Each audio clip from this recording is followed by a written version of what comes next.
and welcome to my home. I'm doing an online tasting tutorial. As you know, I've been doing wine tasting for almost 20 years. I think I talk about Italian wine, and since we are also at home and we need to make the most of our time and not being able to do our wine tasting because every restaurants, everything, wine bars is closed. So I'll start doing some from home. Now, where do we start? First thing, when we taste a wine, whether it's white or red or rosé, the temperature is very important. We don't never want to taste cold white wine simply because it tastes so. It's like drinking cold water. There is no flavor, no taste, nothing at all. So whenever we taste a white wine or a rosé wine, always room temperature. This way, not only we get all the flavors, all the taste on the wine, but we can also see if there is any problem with the wine. If we were tasting the wine when it's too cold, we wouldn't be able to see anything. For the red wine, on the other side, we don't want the wine too cold, because if it is too cold, again, if it is a fruity wine, we're probably gonna get we don't get any body. If it is a wine that's been aged or got some tannin, all we're gonna taste are the tannins. So temperature is very, very important.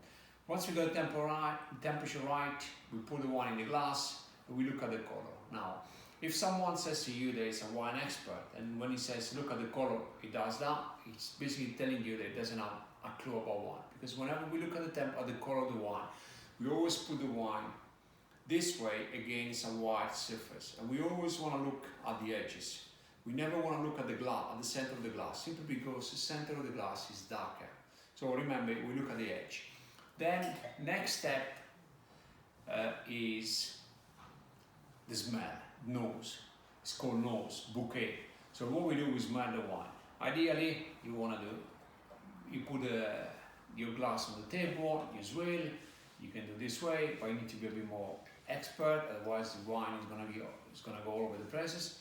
And you put your nose in the glass, and don't worry, the wine go 1, 2, 3, 4 times. Because every time you go with your nose, you get different flavor. The wine keep changing. The more it kind of warms up, the more oxygen gets into the glass, the more aroma are released.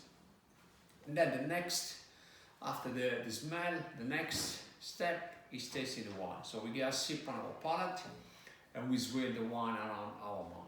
That way we get all the different components. So we get to see the acidity, we get to see the tannins, if there is any residual sugar, we get to see everything on the wine.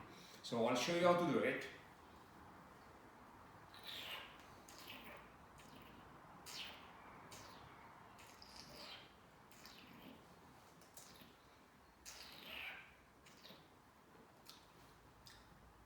So this way you get the acidity, you get the tannins, funny,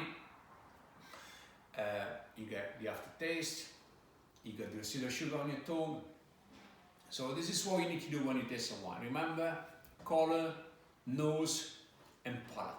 And then in the next video, we go into each one of them and we see what to look for. If you don't know about wine, just comment on the videos or you Twitter or anywhere else with the hashtag AskAndrea, ANDREA, without the S.